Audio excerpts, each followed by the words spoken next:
Yeah, so I got a job and everything was going well. But then I had a panic attack and things just spiraled out of control.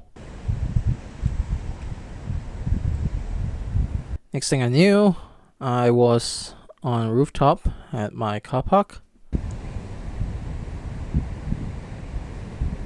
considering killing myself. But I guess I should talk about how I even got there.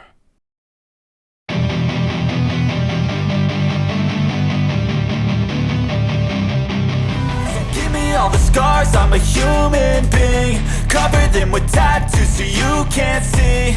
Knew it from the start, you had problems with me and the things I could be, I just wish I had seen. I feel this pain, you already know. Turn that to gains, let my money show. I've got these things that I can't let go. Watch me turn this life into something that you can never own. Can you introduce yourself to the audience? Who are you and what you do? Okay, so I'm Fion. I'm a founder of Awaken Counseling Center. So I have been in a helping profession for 14 years. Okay, I want to ask, what is depression? If you are able to answer. What is depression? So if I would have to put it in a very simple form, I think depression is a person who is experiencing some issue that happened in the past without a closure.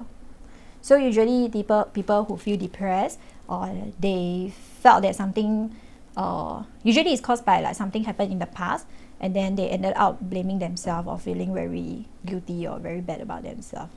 Just to be clear, this can be like a recent past or distant past as well, right? Yes. Yeah, you have anxiety. Can you describe what anxiety is? So I think the people who experience anxiety disorder, they are experiencing normal anxiety times 20 times that extent of anxiety. So I think what is very difficult for anxiety is that bodily sensations that comes with anxiety, like heart palpitations, sweaty palms, and racing thoughts. It can also cause like physical pain, right? Sometimes. So sometimes people who has anxiety, they will have chest pain, gastric issues, stomach pain as well. Yeah, or gagging, like they feel that it's a liquid reflux from the throat. Yeah, and gastric as well.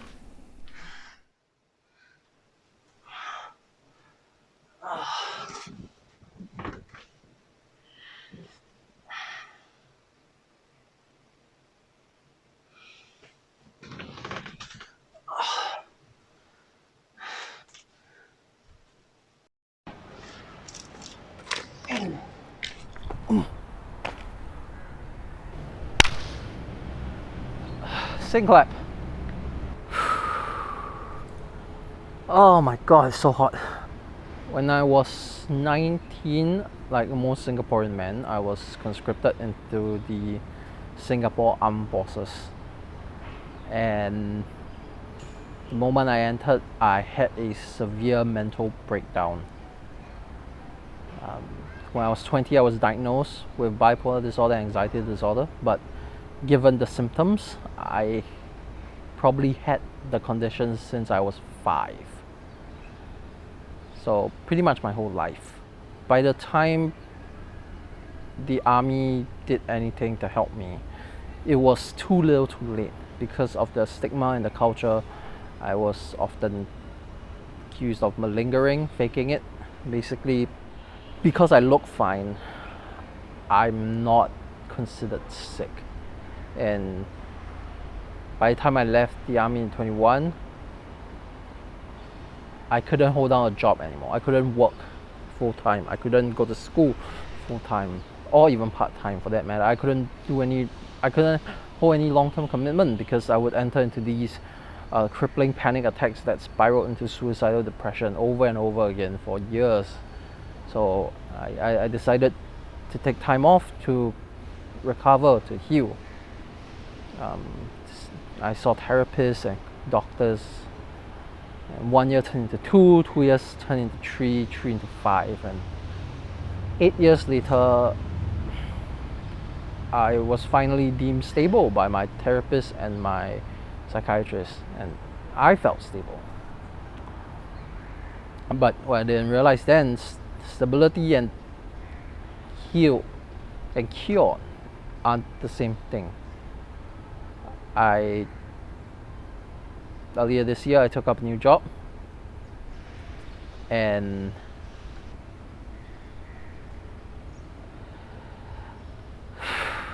it didn't go so well. Alright. I'm so professional. I know what I'm doing. Sure. So the reason why I had to interview you today is you are for some reason my friend. Hey, what do you mean?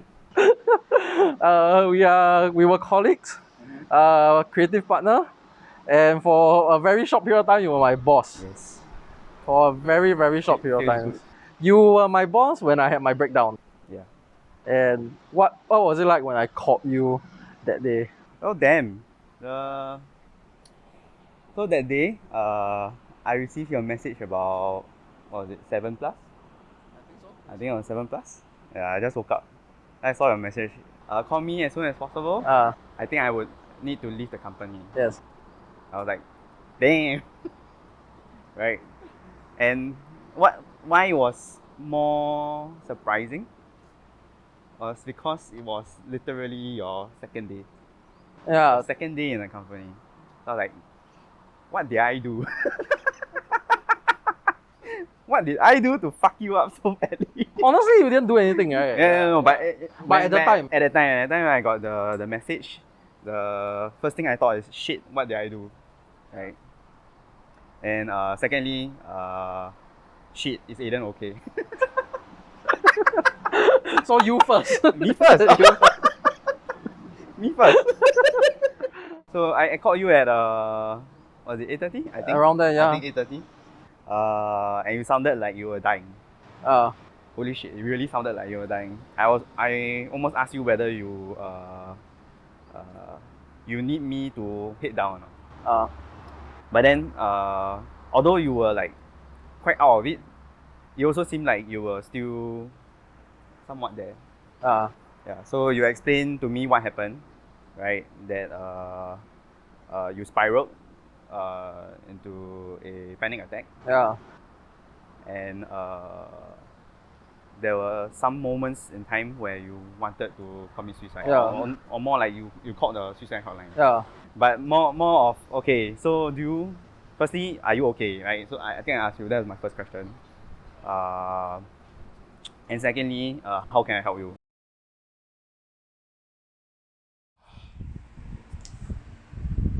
I am more than a little annoyed. I'm trying to sleep, but I can't.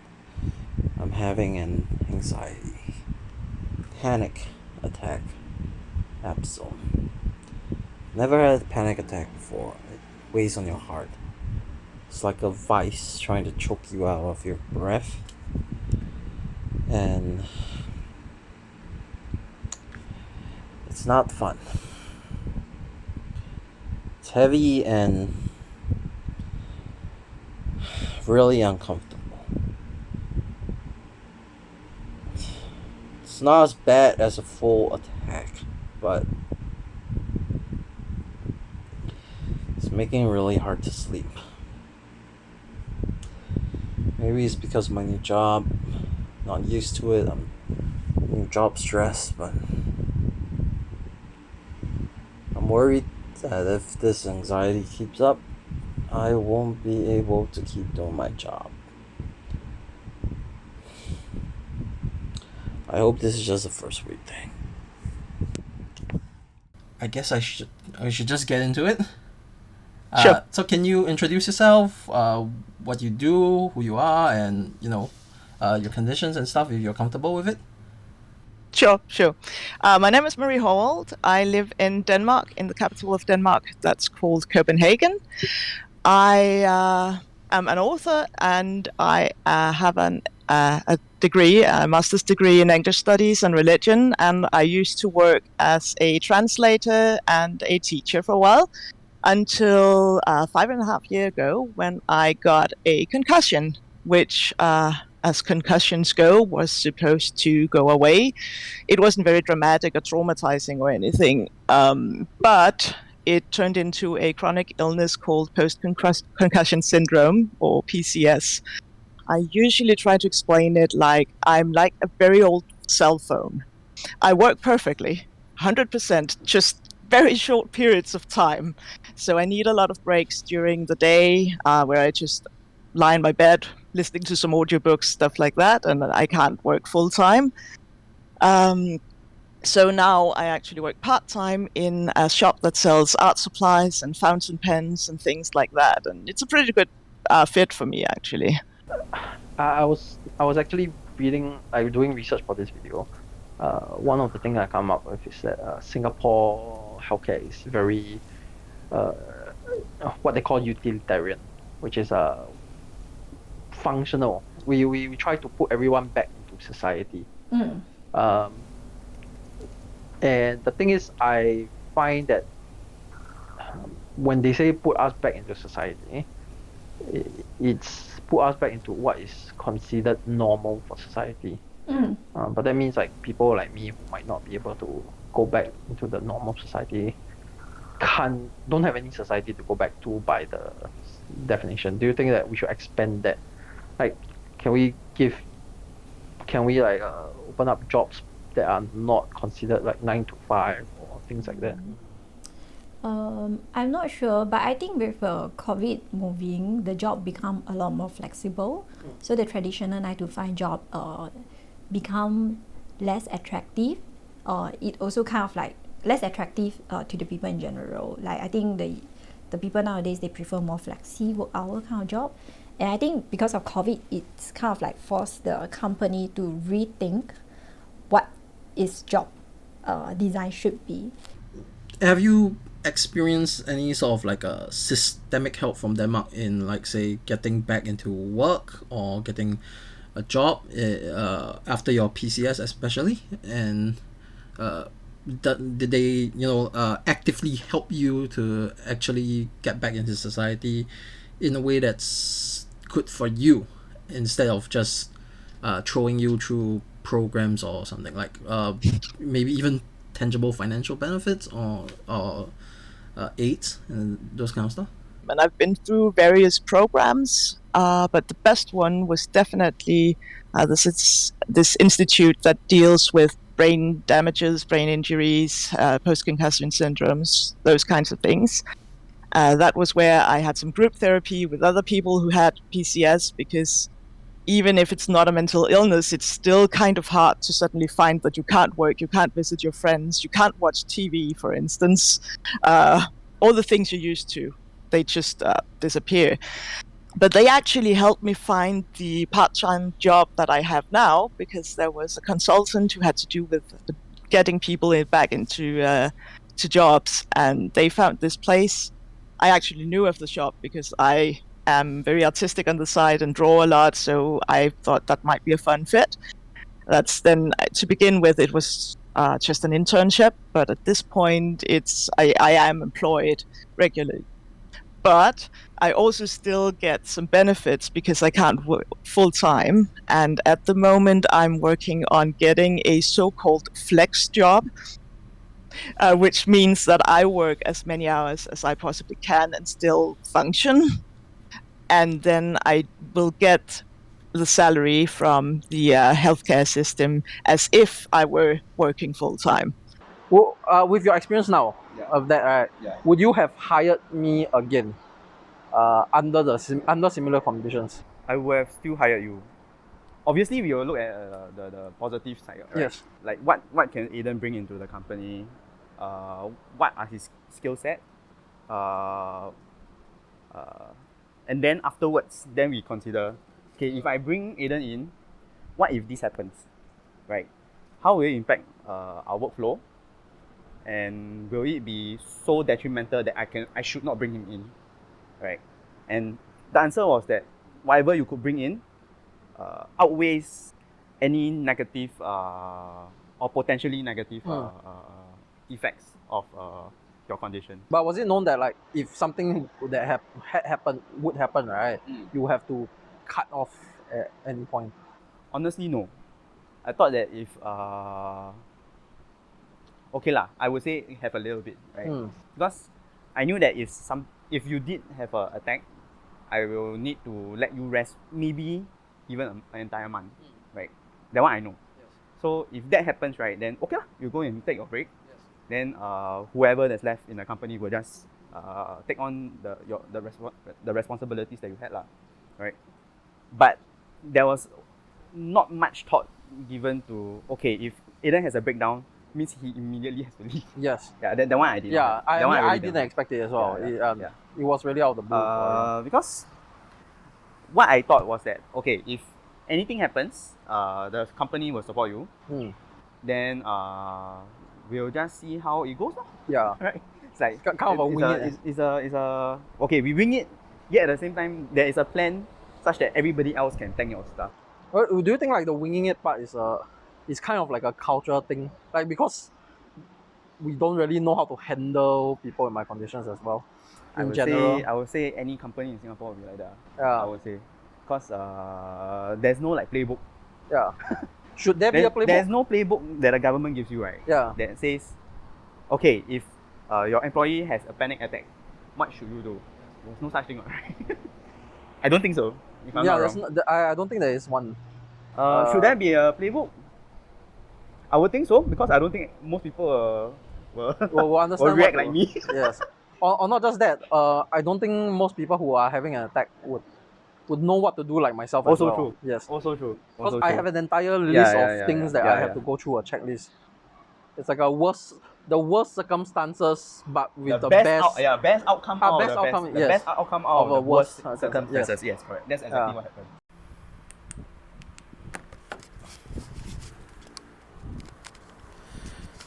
Hey everyone. There's not really footage right now. I'm just lying in my bed in the dark. It's 5 a.m. and I have to get up for work tomorrow at 10. I still can't sleep. Anxiety, bipolar, insomnia.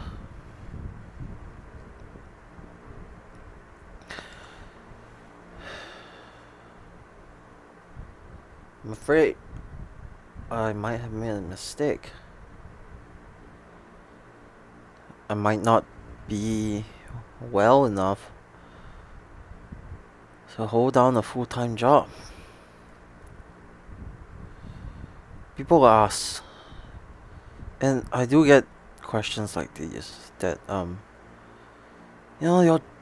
these jobs are, the job you're doing is pretty simple. It has good hours, you work from home, it's pretty relaxed on the brain, but that's the problem. My brain's broken. It has been for as long as I can remember.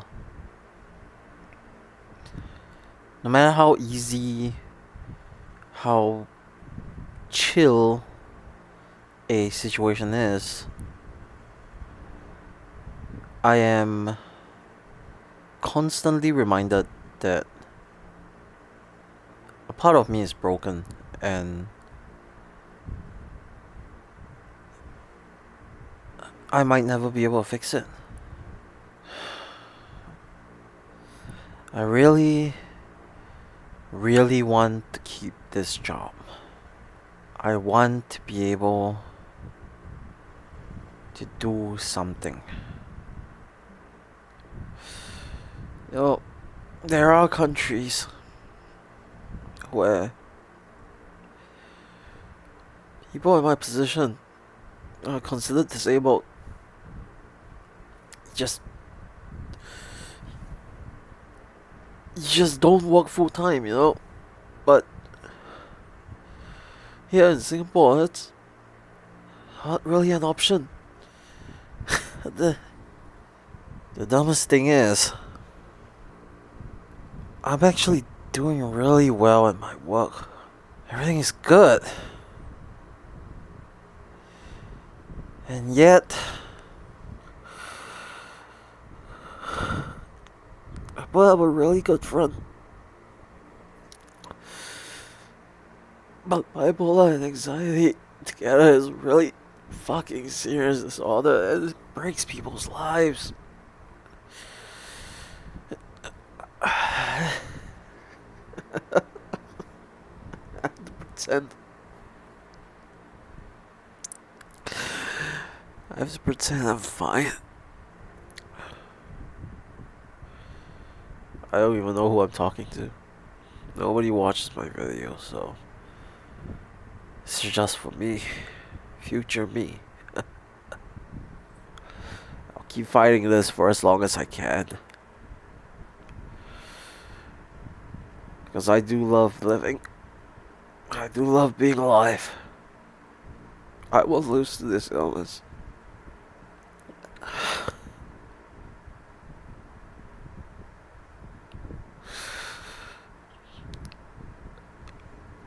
Not gonna lose.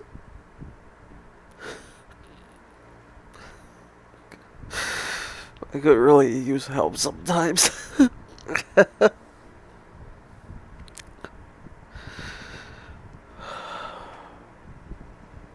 If this recording ever comes out in the vlog, I'm probably doing fine. But at least you get a chance to hear me at my worst. That was rough. Holy crap, that was rough.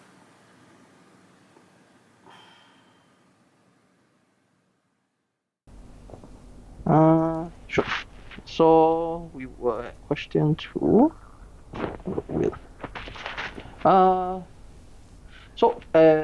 Remember when I started treatment, I had trouble finding places to treat me, either because of cost or like just lack of places I can go to. Are these common issues that people like bring up, like unable to find places to treat or stuff?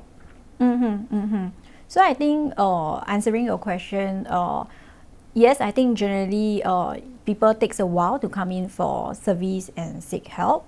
So for 3 main reasons. Firstly, I think generally people are slow to recognize that they need some professional help. So according to a survey done by IMH in 12 years ago, it shows that people who, let's say, have bipolar conditions or OCD condition, it averagely takes 9 years for them to come in to seek help from the times that they have the onset of the symptoms. So I think even nowadays there are more awareness and there are more understanding and acceptance towards mental health. But generally people would not naturally want to come in to seek help until they really find that like they cannot cope with the situations. The reason I wanted to interview you specifically is that we've known each other for close to a decade now. Yeah. Whoa. Yeah, we're old. We're really old now. Yeah. And we sort of started out on similar paths. We both worked in media and we became authors, and we both suffered a trauma and then subsequently have to get treatment, and both our conditions are periodic, like we can't hold full-time work. So there's like a mirrored path, but you seem to have I've noticed that you seem to have gotten a more linear step back into society compared to what I've experienced, and I'm wondering, does this have anything to do with like how healthcare in Denmark treats people with mental health conditions like ourselves? Yeah, I think that, I mean, in Denmark we have universal healthcare, and it's very complicated actually. We pay very high income taxes, and I think that's a pretty good thing actually, because it means that everybody can get healthcare when they need it for free. This also includes mental health care in some cases. I don't know if that's the right thing to say, but the worse you are, the easier it is to get help for free. So nobody is having a complete breakdown and will be unable to get any help. But the normal procedure when you have a mental health condition is that you go to your doctor, which is free, and get a referral to a psychologist or a psychiatrist. And if you get that referral, it will make it cheaper for you to see a psychologist so that you don't pay their full fee. It's only like a third of it. A psychiatrist is actually free, but there are very long waiting lists for those. I have heard about people in other parts of the country waiting for a year to be able to see a psychiatrist. So it's not optimal, but I think it's pretty good compared to a lot of other places. My experience has been with talking to a psychologist primarily because of depression and anxiety earlier. Now I don't have these challenges as much, but I have some experience still with some group therapy and a neuropsychologist who specializes in brain conditions such as PCS, post-concussion syndrome. So it's not really mental, but it also affects your mental health. In Singapore, we also have universal healthcare, but in really an opposite way. The worse off you are, the harder it actually is to get healthcare here. So we sort of treat we treat the wider range easier compared to the more specific conditions, and it actually gets quite complicated as well. There's also long wait times, but it just sounds more like the healthcare in Denmark is more focused on helping the people who most need it at the time. So compared to here, where we are very utilitarian, we're more likely to help people who are able to get back in faster. Yeah. While researching for this video, I basically have to rewrite my understanding of universal healthcare in general, and have to come to the conclusion that while Singapore's universal healthcare is decent, it's only in comparison to places that doesn't have it, like America, which is a really low bar, by the way. When you look at something like mental health care, it's basically not there. To put it bluntly, you can get up to $500 to $700 a year of subsidies, but my treatment alone costs $2,400 a year of outpatient treatment. And if you are hospitalized inpatient, you are looking at $9,600 of subsidy, which seems great, but it's one of those things that looks fine on the surface. On paper, it looks fantastic. But when you have to actually live through the experience, you are basically fighting for your lives.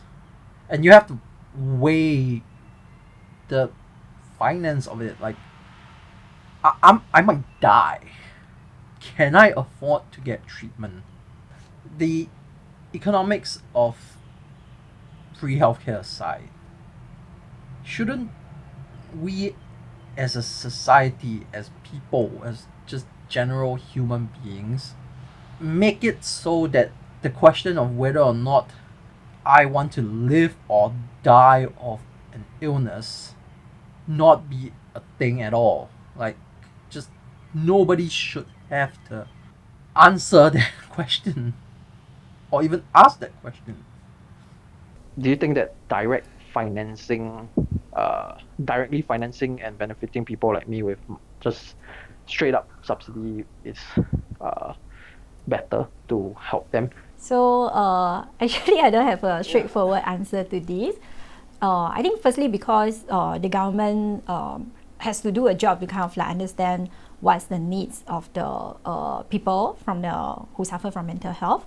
But at the same time, I think government also needs to kind of like balance with the needs from different walk of people in the society as well. So it's actually a lot of things to look into from government point of view. However, I personally find that like money should not be the sole factors to consider, because when we talk about mental illness, I think the support from the family members the support from the friends play a very, very important part as well. And another thing is also about the company support as well. So how company cultures and the supports to a person will also affect one's mental health as well. Could you see like other companies adopting the same like outlook as your company? Because being so flexible on this, right, is clearly not something a lot of companies are willing to even go for. I agree with you. I don't see many companies being so open to it. Should they be open to it? I mean, they should. I don't know. Okay, so I have two points of view, right? Yes. Because I have been a business owner before. Yeah. So firstly, as a business owner, Yes. right, I will most likely say no. Right. I will most likely say no because at the end of the day, running a business is about taking risks. Yes. And if you know there's a clear risk over there, you will most likely say no. Unless you are like me, a bit crazy one. The second part of me is as a human being, right? You say that as if you're not sure if you're a human being. Yeah, you know me lah. Okay, so Well, but people don't know, so they might see you as a human being. okay, so it's like, why not try and see how you can improve your own processes for your current employees, such that the working culture in your company will not turn out to be a problem, because people develop mental illnesses because of your company. Do you get what I mean? So I think when we talk about like giving subsidies to the mental illness patients, sometimes it's really, really very hard to strike a balance of like how much to give versus when you give, would that overdo to the extent that it disempower them. I think when you talk about mental illness, that's very tricky, because we all know that mental illnesses is a spectrum.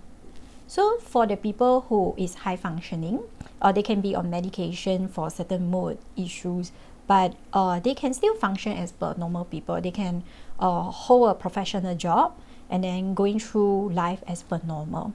Yeah, even though they may have a certain mood issue at certain period of time. However, for the people who is medium and lower functioning, and even for the people that who just recently has a relapse, they definitely need more supports, because they are not only needing to go and see doctor, maybe there are other aspects of their life is also being affected.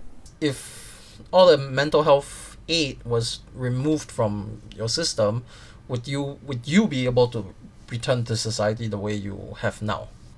That's a very tricky question, actually, because I would say at this point, yes, I am well enough mentally. But if we had removed the systemic help back in the day when I was struggling a lot more than I am now, I have no idea where that would have led. If that would have led to me getting worse, it probably would, in which case I might not have been able to work at this point. So, are there any parts of Denmark's healthcare system that you would like to see improve? I don't know. I mean, I feel a bit spoiled because it really is a good system we have here. So asking for improvements when I'm talking to you it feels a bit spoiled, but yes, I would like to see waiting times go down, of course. And just generally more awareness, I think, of these things. A lot of people have never tried, of course, having any kind of mental challenges, so it can still be strange to them how to deal with someone who has. It's not like all problems are gone in Denmark. I mean, people do still commit suicide. They still have mental illnesses and so on. So I guess I would like an improvement, of course, but I don't know how realistic it is that it will get much better at this point.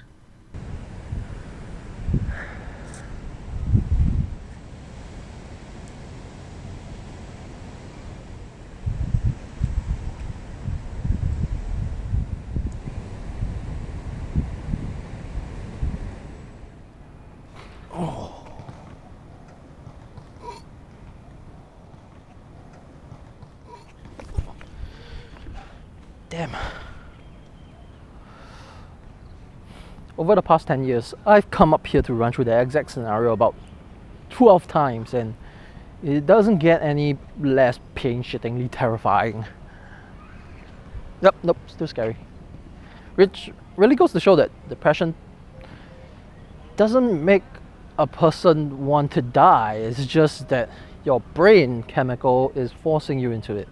You don't really have a choice. Which is why it's so worrisome that we have so many problems with our healthcare system. Let's not talk about the fact that it's not actually a public healthcare system. Story for another time. It's a facade. It works on the surface, but when you get into it, because when we talk about healthcare, we're talking about this spectrum right here. We have your low-cost treatment. These are your GP visits and your dentists, and your mid-cost treatments, which are your fractures and your day surgery, and of course your high-cost treatment. These are your life-saving operations and amputations. And our healthcare system, Medisave, mainly Medisave and Medishield, covers about this much. And at first glance, it looks like that's pretty good. It's the majority of people covered. And it's true. These are your most amount of people for the least amount of cost being covered. But what about here? The people who needs healthcare the most, affordable healthcare even, free healthcare even, the most, who are fighting for their lives, those aren't covered. The people who need it the most aren't covered. And that's even before you factor in the time of treatment. You have your long-term long-term medication, and you have your long-term mid-cost treatment. These are your therapies and your physios.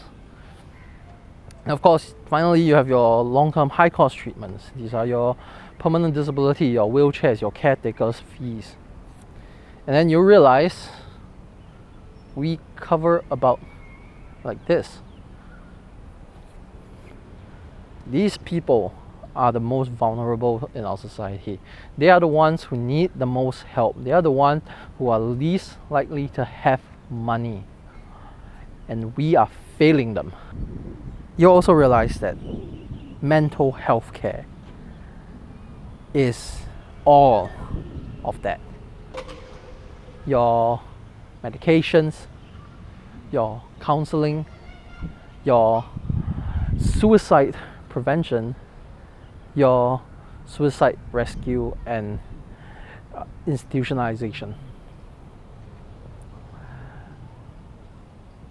We are part of this large minority, and we are pretty much not covered affordably here. When I started this video, I thought I would have a solution by the end of it. That by the time I stood here in this final shot, I would be able to give you a single solid thing to rally behind. A solution that might be hard but at least doable. But I'm drawing a blank. I do not know if we can fix this. Could we implement free healthcare for all? Maybe. I doubt it. Singapore is a highly conservative country. Even if we can convince people that free healthcare works, which it does, by the way, but that's a video for another time. Even if we can convince people of that, we don't have the foundation to actually implement it. Maybe we can implement stuff like flex jobs, like how Denmark has done for Howard. But I don't know if we have the culture for that either, because we have to go away from just mental health stigma. That's about how full-time work isn't the only worthwhile job there is.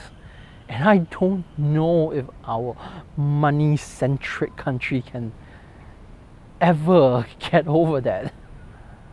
Call me jaded. I don't have an answer. I'm just an idiot on YouTube making videos. But this is my life. I live it, I suffer it. I know people have died from it, and I might be next. And I don't have a solution. I don't know what to do. I don't know how to solve any of this. And I really wish I did. Because I think we need at least a little hope that things can get better. But I don't know if I can give that to you. I really don't know what to do.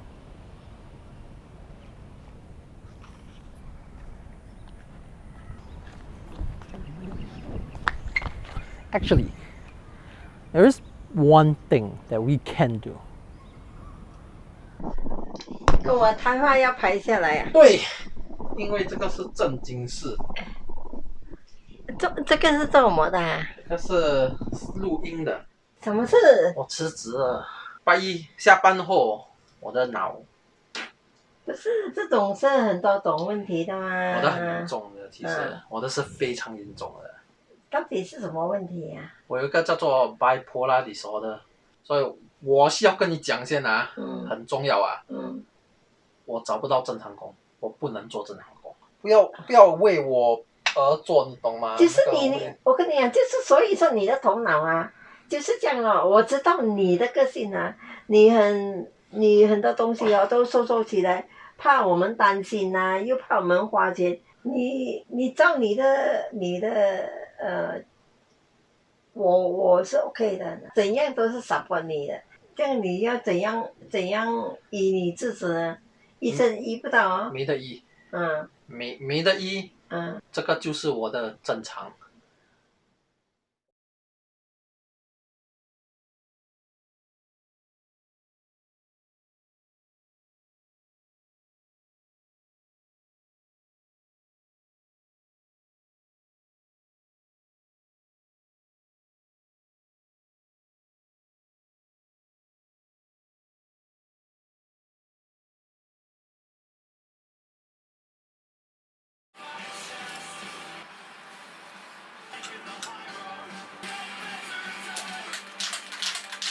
I got me a shovel, and I'm digging a ditch, and I'm gonna fight for this 4 square feet of land like a mean old son of a bitch.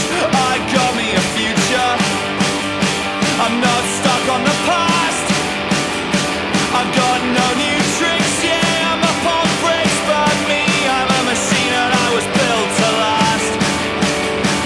Try and get better and don't ever accept less. Take a plain black marker and write this on your chest. Draw a line underneath all of this unhappiness. Come on now, let's fix this mess. We can get better, because we're not dead yet. We can get better, because we're not dead yet. Hey everyone, thank you for watching. My name is Aiden Ng, if you didn't know already. As you saw from the video, I can no longer hold a normal job. So content creations like this is probably gonna be my new job from now on. So I'm gonna be making more videos from now on, all on this channel. If you like what you see, please like, share, subscribe, the usual YouTube thing. And if you don't like what you see, please send me hate comments. I love hate comments. I love it. If you really clicked with my content and you really want to support me at this as a full-time job, you can go to patreon.com/Aiden_Ng. I share my Patreon with my author profile, so if you become a Patreon, you will get both my books and my videos for the same price. This documentary took about 4 months to make, which is really long considering that I'm a one-man crew. And I want to make another one of these focusing on other systemic issues that are affecting minority people, and the next one will probably come out early 2023.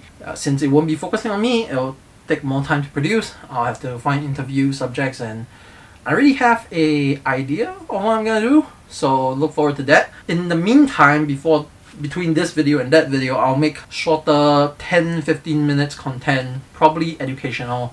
I had a vlog on this channel, but I don't know if anybody actually watched that. If you guys want to see more vlogs from me, let me know in the comments and I'll continue it. Otherwise, I'll just let it die. It was a great way to actually start making this documentary because I was filming myself. For the vlog, I was able to capture the moments of my breakdown. It's really a silver lining in a very terrible situation. But yeah, this is it. This is my normal. It's written here, see? Thanks again to Fionn, Jonas and Marie for being so kind to let me interview them, and my mum. I almost forgot my mum. And also to Extra Miles Recording and Frank Turner for letting me use the music for that last final montage there. I think I really chef's kiss on the end of the video. That's it. I guess I'll see you next time. Bye.